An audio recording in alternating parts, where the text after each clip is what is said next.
Good evening all of you. मैं दिनेश झारखंडे, मेरा YouTube channel में आप सभी का स्वागत करता हूं। टीचिंग पोस्ट की तैयारी कर रहे सभी अध्यापकों को मेरा नमस्कार। आज हम 30 क्वेश्चन पर चर्चा करेंगे और 2024 में जो पेपर हुआ है CTET का, जिसमें किस टाइप के प्रश्न पूछे गए हैं, इन सभी टॉपिक पर हम चर्चा करेंगे। बाल विकास व शिक्षा शास्त्र में किस तरह से प्रश्न पूछे जाते हैं, आपको स्टडी करने में एक तरह से मदद मिलेगी।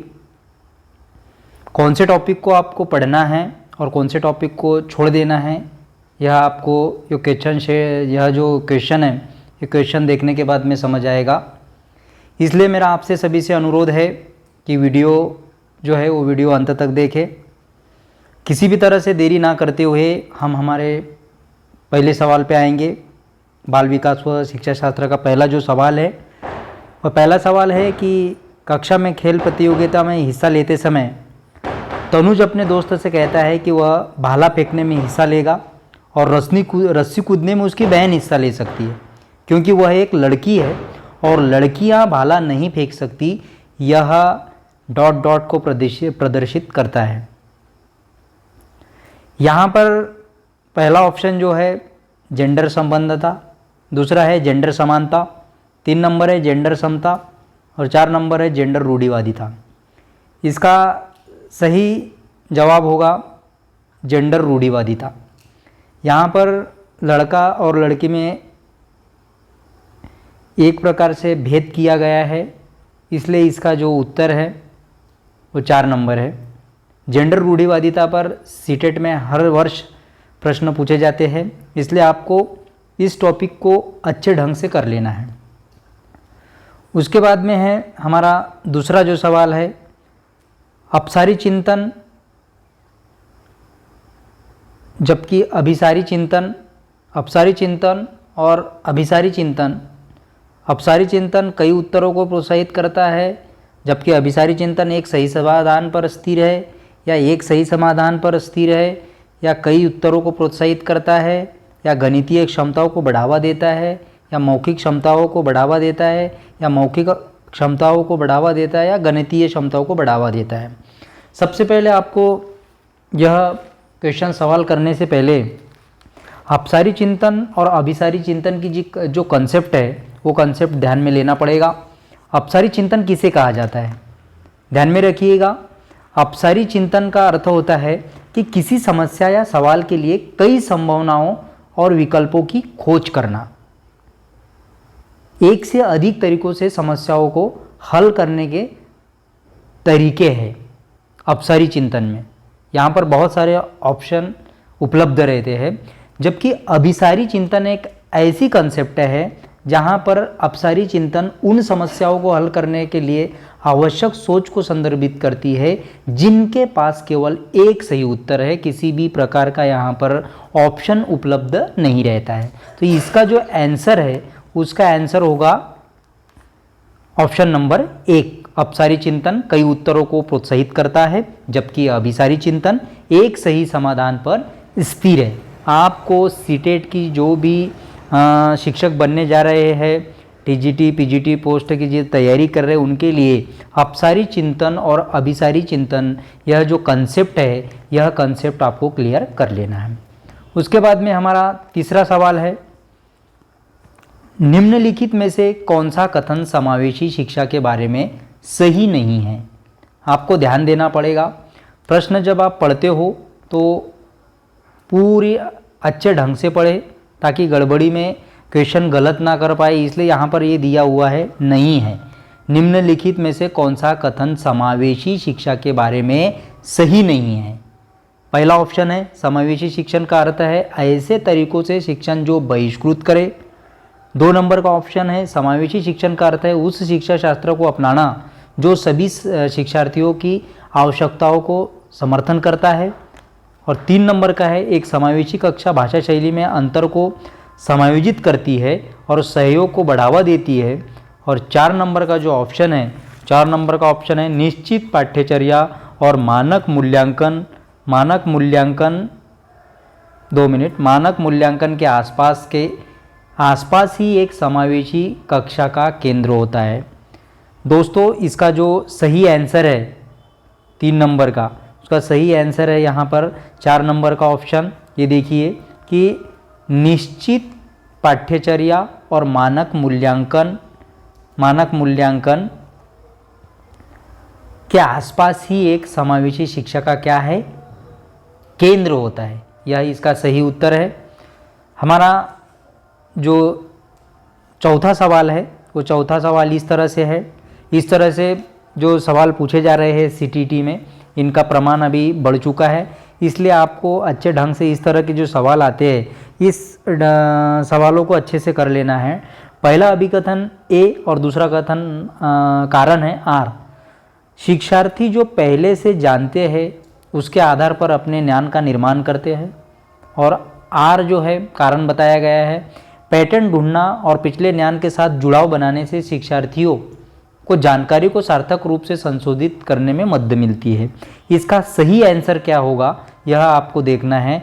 तो यहाँ पर देखिए कि इसका सही आंसर होगा 4 नंबर का सही जो आंसर है वह आंसर है 1 नंबर। 1 नंबर है, क्योंकि यहाँ पर ए और आर दोनों गलत है। ए सही लेकिन आर गलत, ये भी सही नहीं है। ए और आर दोनों सही है, लेकिन ए आर की सही व्याख्या नहीं करता है, ये भी गलत है। यहाँ पर इसका सही जो आंसर है, उसका सही आंसर है 1 नंबर। ए और आर दोनों सही है, और आर और ए आर की सही क्या करता है, व्याख्या करता है। इस तरह से हमारा जो चौथा सवाल था, वो चौथा सवाल का उत्तर इस तरह से है। उसके बाद में है 5वां सवाल। देखिए, अभिकथन और कारण ही पूछे गए। ऐसे प्रश्न पूछने का जो प्रमाण है वो बढ़ चुका है। बच्चों द्वारा बचपन अलग अलग संस्कृतियों में अलग अलग तरह से अनुभव किया जाता है। कारण आर, बच्चों का विकास सार्वभौमिक है। 5 नंबर का जो आंसर है, सही उत्तर है, वह सही उत्तर है 3 नंबर। कौन सा नंबर, 3 नंबर। ए सही है लेकिन आर गलत है, क्योंकि बच्चों द्वारा बचपन अलग अलग संस्कृति में अलग अलग तरह से अनुभव किया जाता है। यह जो कथन है, पहला कथन ए, यह सही है लेकिन आर गलत है। बच्चों का विकास सार्वभौमिक है, यह गलत है, क्योंकि बच्चों का जो विकास है वह विकास एक प्रोसेस से होता है, एक अवस्था से होता है। इसलिए इसका जो आंसर है 3 नंबर का ऑप्शन है। उसके बाद में हमारा 6वां जो क्वेश्चन है, अभिप्रेरणा से संबंधित यह सवाल पूछा गया है। बार बार सीटीईटी में इस तरह से सवाल पूछे जाते हैं। अभिप्रेरणा मोटिवेशनल पर प्रश्न पूछे गए हैं, इसलिए अभिप्रेरणा यह आपको कर लेना है। कम से कम 2 अंक के लिए अभिप्रेरणा पर सवाल पूछे जाते हैं। आपको देखना है कि अभिप्रेरणा के आरोपण सिद्धांत के अनुसार निम्नलिखित में से किससे लगातार कोशिश और बेहतर प्रदर्शन की संभावना है। यहाँ पर अपने को पहला ऑप्शन देखना है, सफलता के लिए आंतरिक आरोपण और असफलता के लिए बाहरी आरोपण। 2 नंबर है, सफलता के लिए बाहरी आरोपण और असफलता के लिए आंतरिक आरोपण। उसके बाद में है असफलता और सफलता दोनों के लिए आंतरिक आरोपण। और चौथा है असफलता और सफलता दोनों के लिए बाहरी आरोपण। यहाँ पर आपको 6वां का जो सही उत्तर है यह 3 नंबर का होगा, क्योंकि असफलता और सफलता दोनों के लिए आंतरिक आरोपण है। यह 3 नंबर जो ऑप्शन है वह सही है, क्योंकि अभिप्रेरणा के आरोपण सिद्धांत के अनुसार निम्नलिखित में से किससे लगातार कोशिश और बेहतर प्रदर्शन की संभावना है। तो असफलता और सफलता दोनों के लिए आंतरिक आरोपण होना चाहिए। उसके बाद में हमारा जो 7वां क्वेश्चन है वह इस प्रकार से है कि निम्नलिखित में से कौन सा प्रगतिशील शिक्षा का एक प्रमुख सिद्धांत है। देखिए, 7वां नंबर का जो क्वेश्चन है, तो यहाँ पर 1 नंबर है छात्रों के सीखने को मापने के लिए मानकीकृत परीक्षण सबसे अच्छा तरीका है। क्या हो सकता है यह? छात्रों को अपने शिक्षकों से ज्ञान का निष्क्रिय प्राप्तकर्ता होना चाहिए। 3 नंबर है सीखना प्रामाणिक कार्यों पर आधारित होना चाहिए। 4 नंबर है पाठ्यचर्या पूर्व निर्धारित और सार्वभौमिक होना चाहिए। इसका आंसर है 3 नंबर। कितना नंबर? 3 नंबर। यह है सीखना प्रामाणिक कार्यों पर आधारित होना चाहिए। यह 7 नंबर जो हमारा सवाल है उसका यह उत्तर है कि सीखना प्रामाणिक कार्यों पर आधारित होना चाहिए। उसके बाद में हमारा 8वां क्वेश्चन है कि विकास के किस पहलू में तर्क, चिंतन और समस्या समाधान की व्याख्या की जाती है? पहला हमारा ऑप्शन है सामाजिक विकास, दूसरा है संज्ञानात्मक विकास, तीसरा है नैतिक विकास, चौथा है गतिक विकास। यहाँ पर विकास के किस पहलू में तर्क और चिंतन, जो बालक होते हैं वो किस अवस्था में, कौन से विकास की अवस्था में चिंतन और समस्या समाधान की व्याख्या की जाती है? तो गतिक विकास में नहीं की जा सकती, नैतिक विकास में भी नहीं की जा सकती है, सामाजिक विकास में भी नहीं की जा सकती है। इसका अर्थ यह है कि इसका जो उत्तर है, आंसर जो है वह 2 नंबर का है, संज्ञानात्मक विकास में, संज्ञानात्मक विकास यह इसका उत्तर है। उसके बाद में हमारा अगला क्वेश्चन है 9 नंबर। लेव वायोगत्स्की प्रस्तावित करते हैं कि बच्चों में स्वयं नियमन के लिए क्या महत्वपूर्ण है? असंतुलन, निजीवाक, अनुकूलन या संगठन? यहाँ पर असंतुलन नहीं हो पाएगा, संगठन यह भी ऑप्शन नहीं हो पाएगा, अनुकूलन भी नहीं हो पाएगा। यहाँ पर है इसका जो सही आंसर है 2 नंबर निजी वाक, म्हणजे इनर स्पीच। यह लेव वायोगत्स्की प्रस्तावित करते हैं कि निजी वाक बच्चों में स्वनियमन के लिए क्या है? महत्वपूर्ण है। उसके बाद में हमारा 10वां सवाल है, यहाँ पर और कथन, अभिकथन और कारण पूछे गए हैं। लॉरेंस कोहलबर्ग का नाम आपने सुना ही होगा, D.Ed B.Ed वाले सभी को पता होता है कि लॉरेंस कोहलबर्ग के नैतिक विकास सिद्धांत में बच्चे कार्यों को उनके परिणाम के आधार पर अच्छा या बुरा समझने से इस समझ पर पहुंचते हैं कि नियम और कानून नम्य हैं और बदले जा सकते हैं। लॉरेंस कोहलबर्ग का तर्क है कि नैतिक विकास क्रमिक रूप से चरणों में होता है। इसका सही जो उत्तर है उसका सही उत्तर है 1 नंबर। कौन सा नंबर? 1 नंबर। ए और आर दोनों सत्य है और आर ए की सही व्याख्या करता है। लॉरेंस कोहलबर्ग का कौन सा सिद्धांत है आप सभी को पता ही होगा, क्योंकि सीटेट में बार बार यह प्रश्न पूछे जाते हैं कि लॉरेंस कोहलबर्ग ने कौन सा सिद्धांत मांडा गया है। तो लॉरेंस कोहलबर्ग ने नैतिक विकास का सिद्धांत मांडा गया है और यह जो अभिकथन है यह अभिकथन सत्य है। साथ साथ आर जो कारण है, लॉरेंस कोहलबर्ग का तर्क है कि नैतिक विकास क्रमिक रूप से चरणों में होता है, यह भी सत्य है। हमारा ऑप्शन नंबर 1 ए और आर दोनों सत्य है और आर ए की सही व्याख्या करता है। उसके बाद में हमारा सवाल है 11 नंबर का सवाल है कि हार्वर्ड गार्डनर के बहुबुद्धि के सिद्धांत के अनुसार निम्नलिखित में से कौन सा सेट बुद्धि और उसके संबंधित विशेषताओं के सही मेल का प्रतिनिधित्व करता है। यहाँ पर हमें देखना है कि हार्वर्ड गार्डनर पर भी बार बार सवाल पूछे गए हैं। यहाँ पर हमें देखना है कि इसका सही आंसर कौन सा है।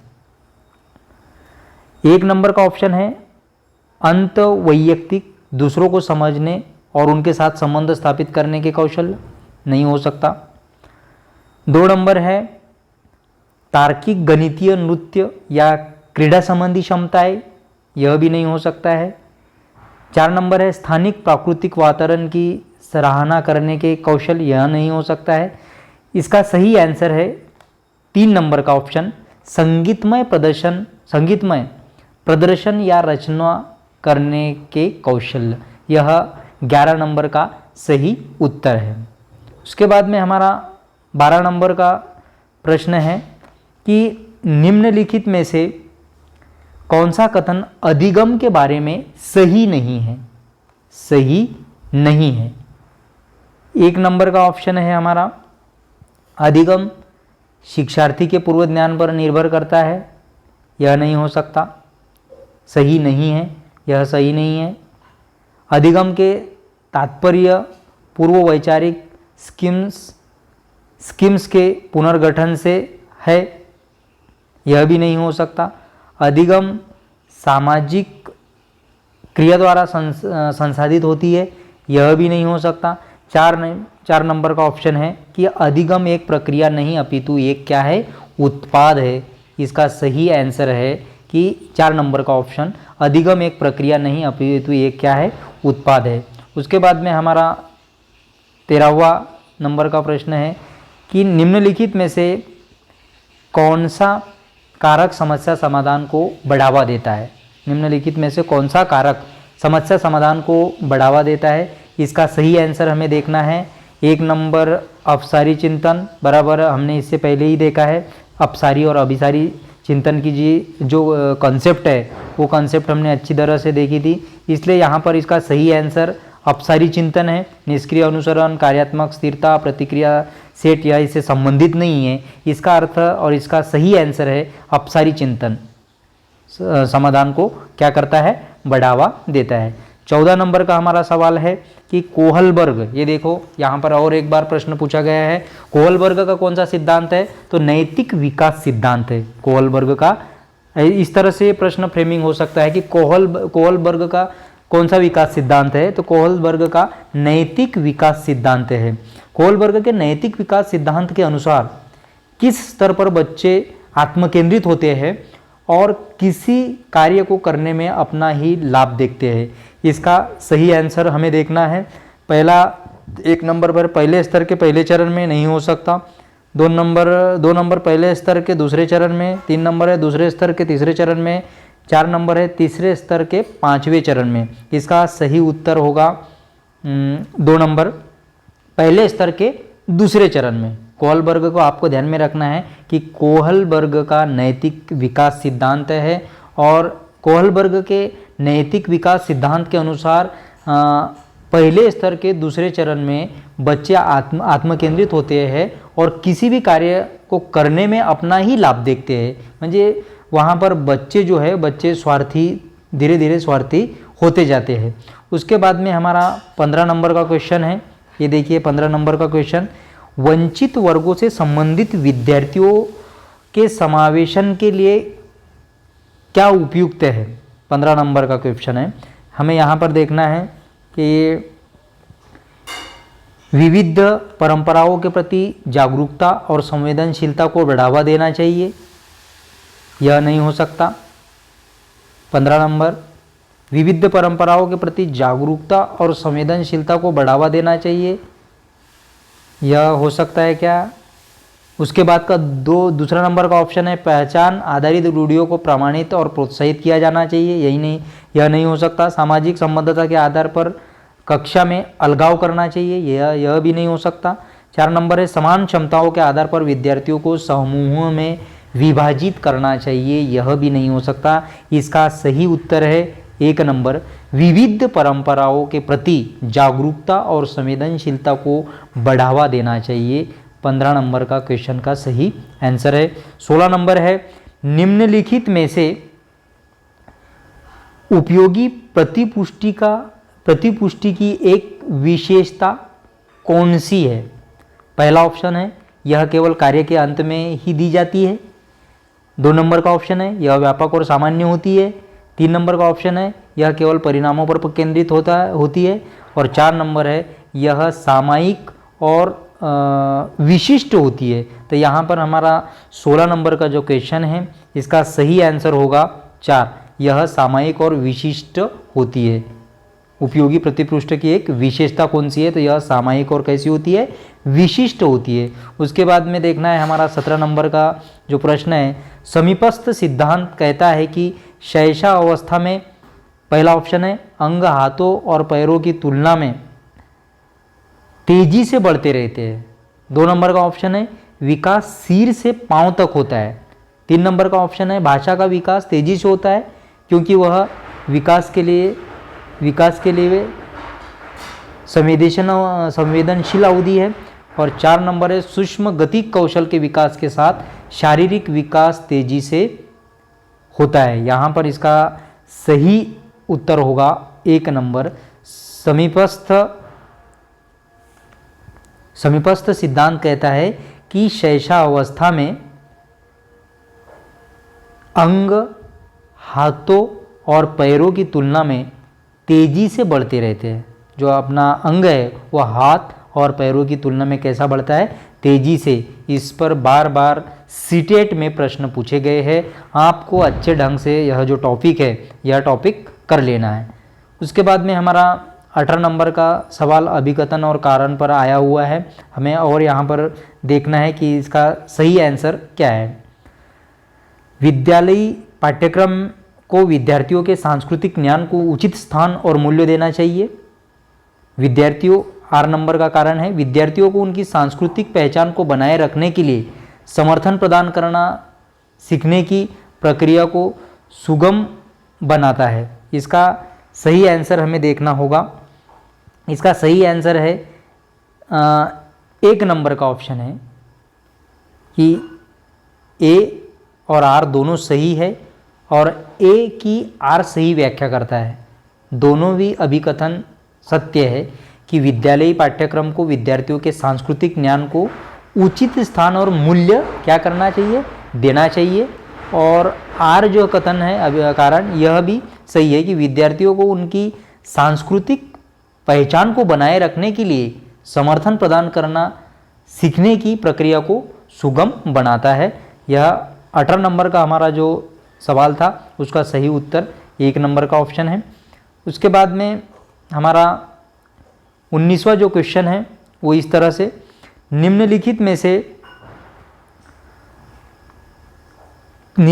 में से किसे रचनात्मक मूल्यांकन नहीं माना जाता है?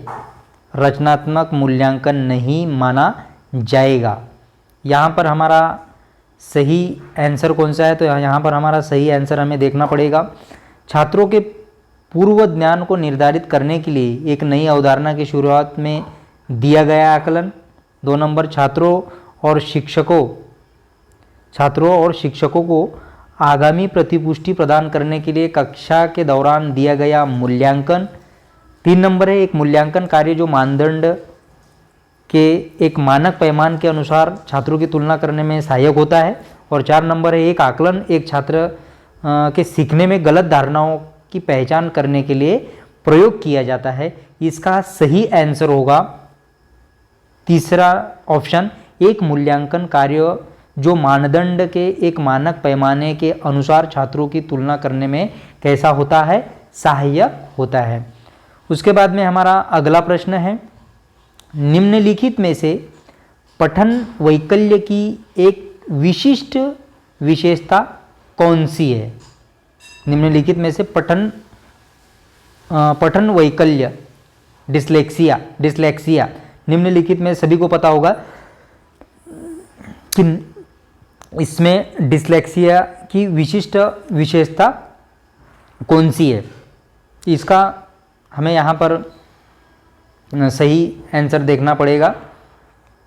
रचनात्मक समस्या समाधान में कठिनाई, 2 नंबर ध्वन्यात्मक प्रसंस्करण में कठिनाई, 3 नंबर शारीरिक समन्वय में कठिनाई और 4 नंबर है स्थानिक समझ जानकारी में कठिनाई। तो इसका सही उत्तर होगा कि ध्वन्यात्मक प्रसंस्करण में कठिनाई, म्हणजे बोलने में उन्हें एक प्रकार से समस्या निर्माण होती है। यहाँ पर डिस्लेक्सिया जो है निम्नलिखित में से पठन वैकल्य का एक विशिष्ट विशेषता कौन सी है? तो ध्वन्यात्मक प्रसंस्करण, क्योंकि वहाँ पर हमें शब्द वाक्य बोलना पड़ता है, इसलिए ध्वन्यात्मक प्रसंस्करण में क्या आती है? कठिनाई आती है। डिस्लेक्सिया डिस्ग्राफिया इन पर बार बार प्रश्न पूछे जाते हैं। यह टॉपिक आपको अच्छे ढंग से कर लेना है। उसके बाद में हमारा अगला प्रश्न है निम्न में से किस प्रकार के प्रश्न एक छात्र की जानकारी का गंभीर रूप से मूल्यांकन करने की योग्यता का आकलन करने में मदद करता है? इसका सही आंसर हमें देखना है। पहला ऑप्शन है वे प्रश्न जो शब्द की सरल परिभाषा के लिए पूछते हैं। दूसरा ऑप्शन है वे प्रश्न जो छात्र की व्यक्तिगत राय पूछते हैं। तीसरा ऑप्शन है वे प्रश्न जो पाठ को मान्य करने वाले उदाहरण के लिए पूछते हैं। चौथा ऑप्शन है वे प्रश्न जो किसी पाठ का सारांश मांगते हैं। यहाँ पर हमारा सही इसका उत्तर होगा दूसरा ऑप्शन, वे प्रश्न जो छात्र की व्यक्तिगत राय पूछते हैं, गंभीर रूप से मूल्यांकन करने की योग्यता का आकलन करने में मदद करता है। तो वे प्रश्न जो छात्रों की व्यक्तिगत राय पूछते हैं। उसके बाद में हमारा अगला प्रश्न है, बाधिता एक स्थिति है जबकि अक्षमता एक क्या है, स्थिति है। पहला ऑप्शन है जैविक कार्यात्मक, दूसरा है कार्यात्मक जैविक, तीसरा है क्रियात्मक शारीरिक, चौथा है सामाजिक मनोवैज्ञानिक। इसका सही उत्तर होगा पहला ऑप्शन जैविक और कार्यात्मक। बाधिता एक जैविक स्थिति है और अक्षमता एक क्या है, कार्यात्मक स्थिति है। इस तरह से 22 नंबर का हमारा जो प्रश्न है उसका 1 नंबर का ऑप्शन जैविक और कार्यात्मक यह सही उत्तर है।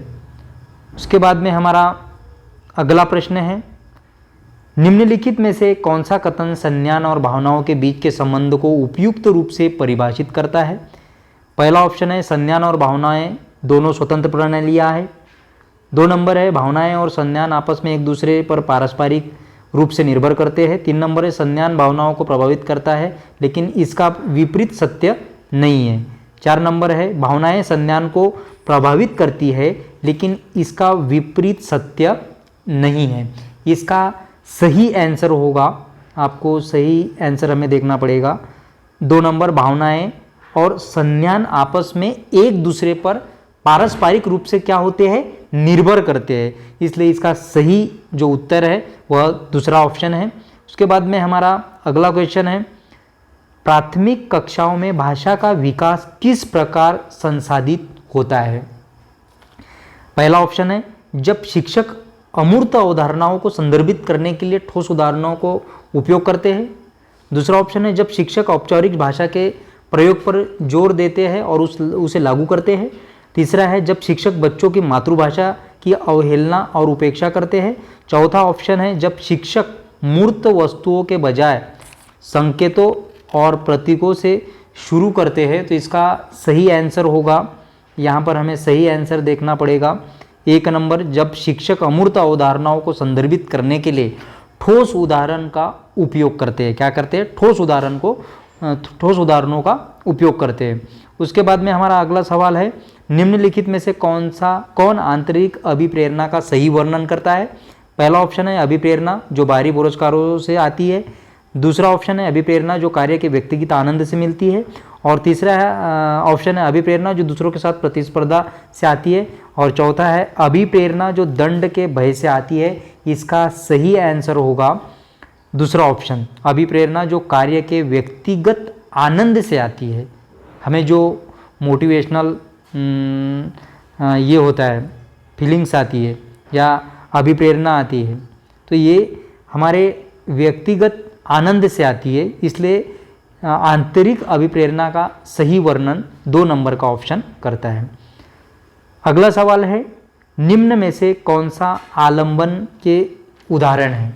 सबसे पहले हमें यहाँ पर यह देखना पड़ेगा कि ये आलंबन, स्काफोल्डिंग, इस पर बार बार सीटीटी में प्रश्न पूछे गए हैं कि स्काफोल्डिंग क्या है, स्कैफोल्डिंग क्या है, और इसे हिंदी में कहा जाता है आलंबन। तो यहाँ पर हमें आलंबन यह जो कॉन्सेप्ट है यह समझना महत्वपूर्ण है। आलंबन का अर्थ होता है कि एक प्रकार से नई अवधारणा होती है और उसमें किसी भी कौशल को सीखने में बच्चों को क्या मिलती है, मदद मिलती है या आधार मिलता है, सहारा मिलता है। उसे क्या कहते हैं, आलंबन, स्कैफोल्डिंग। तो यह इस तरह से है कि निम्न में से कौन सा आलंबन या स्कैफोल्डिंग के उदाहरण हैं। तो यहाँ हमें देखना पड़ेगा इसका जो आंसर है कि आंसर कौन सा है। तो इसका जो आंसर है यह ये 3 नंबर का ऑप्शन है, यह होगा। ये देखिए ABCD, बोलकर सोचो, संकेत और इशारे, प्रश्न और आधा हल किया हुआ उदाहरण। यह स्कैप फोल्डिंग का क्या है? उदाहरण है। सबसे पहले बोलकर सोचो, उसके बाद में संकेत और इशारे करो, प्रश्न और आधा हल किया हुआ उदाहरण। यह तीसरा नंबर का ऑप्शन करेक्ट है। उसके बाद में हमारा अगला सवाल है, विकास के क्रम में बच्चे सूक्ष्म पेशीय कौशल से पहले सकल पेशीय कौशल विकसित करते हैं। यह दर्शाता है कि विकास अराजक है, शीर्षगामी है, रेखीय है, समीप दुर्भिमुख है। इसका सही उत्तर होगा इसका अराजक, शीर्षगामी, रेखीय, समीप दुर्भिमुख। हाँ, इसका सही आंसर है समीप दुर्भिमुख। उसके बाद में हमारा अगला क्वेश्चन है, जीन पियाजे, सभी के जाने पहचाने जीन पियाजे, बार बार CTET या TET हो या PGT हो या KVS हो, इसमें सवाल पूछे जाते हैं जीन पियाजे पर। जीन पियाजे के संज्ञानात्मक विकास के सिद्धांत के अनुसार निम्नलिखित में से कौन सी क्षमता मूर्त संक्रियात्मक सोच को पूर्व संक्रियात्मक सोच से अलग करती है? इसका सही आंसर हमें देना होगा। पहला है इंद्रियों को समन्वय, दूसरा विकेंद्रीकरण, तीसरा परिकल्पित तार्किकता, चौथा वस्तु स्थायित्व। इसका सही आंसर होगा परिकल्पित तार्किकता, इंद्रिय को नहीं, इसका सही आंसर है विकेंद्रण। 28 नंबर का सही आंसर है विकेंद्रण। यह आपको ध्यान में रखना है, जीन पियाजे पर CTET में बार बार सवाल पूछे गए हैं। अगला प्रश्न है, रस्सी कूदते समय पैर में रस्सी फंसने के कारण आउट होने के बाद अरु कहती है कि उसे रस्सी ने जानबूझकर आउट किया है। जीन पियाजे के संज्ञानात्मक विकास सिद्धांत की किस अवस्था में बच्चे इस तरह के तर्क देते हैं? यहाँ पर हमें देखना पड़ेगा। पहला ऑप्शन है मूर्त संक्रियात्मक अवस्था, दूसरा औपचारिक संक्रियात्मक अवस्था, तीसरा है संवेदी चालक अवस्था, चौथा है पूर्व चलन अवस्था। इसका सही आंसर होगा 4 नंबर इसका सही उत्तर होगा पूर्व चलन अवस्था। जीन पियाजे के संज्ञानात्मक विकास पर सवाल पूछे गए हैं, इसलिए जीन पियाजे आपको अच्छी तरह से पढ़ लेना है। इसके बाद में हमारा अगला सवाल है कि सीखने के सामाजिक संरचनावादी विचार इस बात की वकालत करते हैं कि शिक्षार्थी दूसरे से निष्क्रिय रूप से ज्ञान प्राप्त करते हैं, शिक्षार्थी सक्रिय रूप से ज्ञान का निर्माण करते हैं, व्याख्यान देने और समझाने से प्रभावी शिक्षण सक्रिय होता है, प्रत्याहार और दोहराव की चिंतन प्रक्रिया से प्रभावी शिक्षण होती है। इसका सही आंसर हमें देखना पड़ेगा, सही आंसर कौन सा है? तो इसका सही आंसर होगा दूसरा ऑप्शन, शिक्षार्थी सक्रिय रूप से ज्ञान का निर्माण करते हैं। सीखने के सामाजिक संरचनावादी विचार इस बात की वकालत करते हैं कि शिक्षार्थी सक्रिय रूप से क्या करते हैं? ज्ञान का निर्माण करते हैं। आज हमने central teacher eligibility test CTET के जो 30 प्रश्न थे, 30 सवाल थे, वो 30 सवाल का यहाँ पर अवलोकन किया, 30 सवाल पर चर्चा की।